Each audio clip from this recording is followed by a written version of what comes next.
Audrey, il y a Yann qui vient de m'envoyer une vidéo. Viens voir. Il y a un Moboula qui me demande des trucs. Salut à tous, c'est Yann, je suis en Espagne et je présente pas le JT aujourd'hui. Allez, la bise.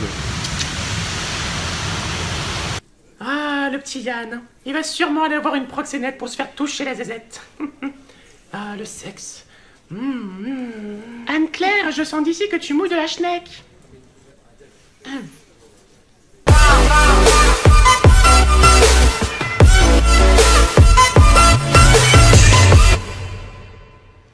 Les débiles, c'est votre faux journal satirique. C'est parti. C'est beau Anne-Claire, tes ovaires sont sèches. Hashtag, je te fous la honte, grognasse. Je vais te tuer. Cinéma pour commencer. Cette nouvelle va certainement plaire à ma chère Anne-Claire, car la saga littéraire adaptée pour le ciné est de retour avec un nouvel opus. Je parle bien évidemment du film 50 nuances plus sombres, qui est devenu le rendez-vous des petites pucelles. Ah, on me dit qu'une adaptation française serait déjà en cours de tournage. Je vous propose donc de voir la première affiche inédite. Il semblerait que ce film soit déjà sorti depuis belle lurette sur les écrans français. D'hiver, et puis comme vous le savez sûrement, ce mois-ci a lieu la fête des amoureux, notre cher Saint-Valentin. Une pensée donc à toutes celles et ceux qui se sont fait péter la rondelle après 2 roses et un petit resto. N'est-ce pas Audrey? Je plaisante, hein. Et vie étudiante maintenant, eux doivent à fond profiter de la baise à leur âge, hein, mais c'est pas le sujet, car à Grenoble, aka la capitale des Alpes, pardon, un gros incendie a eu lieu dans un bâtiment sur le campus étudiant, ayant amené plusieurs personnes à être hospitalisées pour une intoxication. Et nous avons la vraie raison de cet incendie.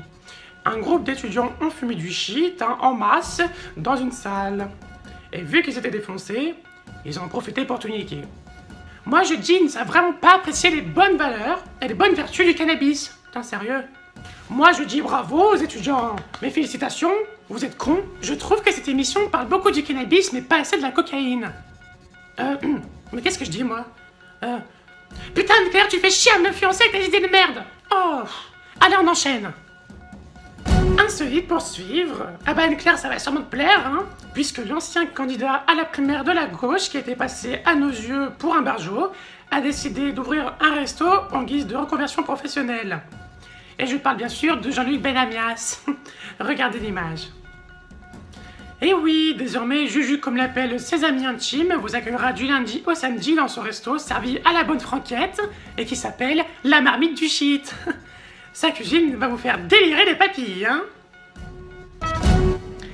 On se retrouve après des poissons.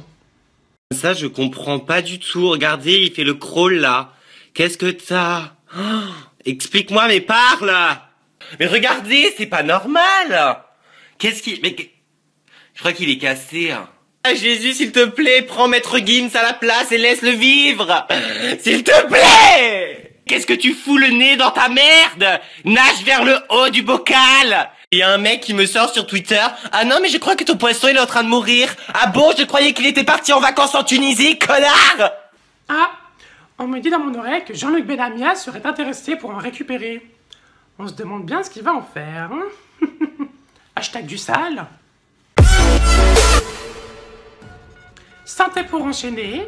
Après que l'on se rende compte que la plupart des nourritures vendues sont dangereuses pour notre santé, après la cigarette, après le saumon plein d'OGM, après la pollution et encore plein d'autres trucs, maintenant des chercheurs ont découvert des traces d'iode radioactif dans l'air français. Donc maintenant, pour vous faire gagner du temps, vous pouvez tout simplement arrêter de respirer. Et puis, télévision pour finir, on vient d'apprendre que l'émission emblématique de la 4e chaîne à péage, s'intitulant Le Grand Journal, va s'arrêter au début du mois de mars. D'ici là, vous pouvez toujours envoyer vos dons pour qu'il y ait de l'électricité sur le plateau. Souvenez-vous. Salut, c'est Victor ou Vivi pour ce qui me reste d'amis. Comme vous le savez, le Grand Journal souffre, il a mal, il est pas en bon état. Il a besoin de vous. Ainsi, je vous invite à envoyer vos dons de téléspectateurs, d'abonnés, de n'importe quoi, on prend tout, à l'adresse suivante. 2 rue de Silly, 92 100, Boulogne-Billancourt. Si vous pouvez aussi nous envoyer des bouteilles d'eau, car en ce moment à Canal c'est la crise, et à côté il y a Siri qui nous les pique. Par avance, je vous dis merci.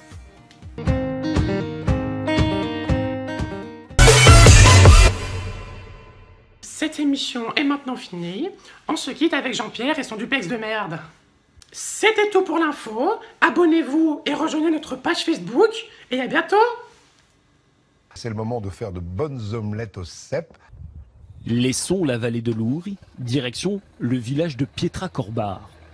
Avant d'arriver à la maison du médecin du village pour honorer une commande, Antonio s'arrête sur le bord de la route pour pisser.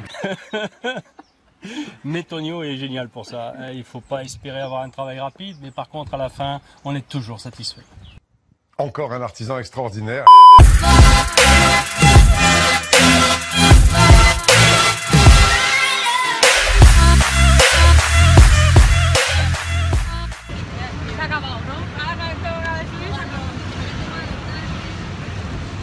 Je comprends rien.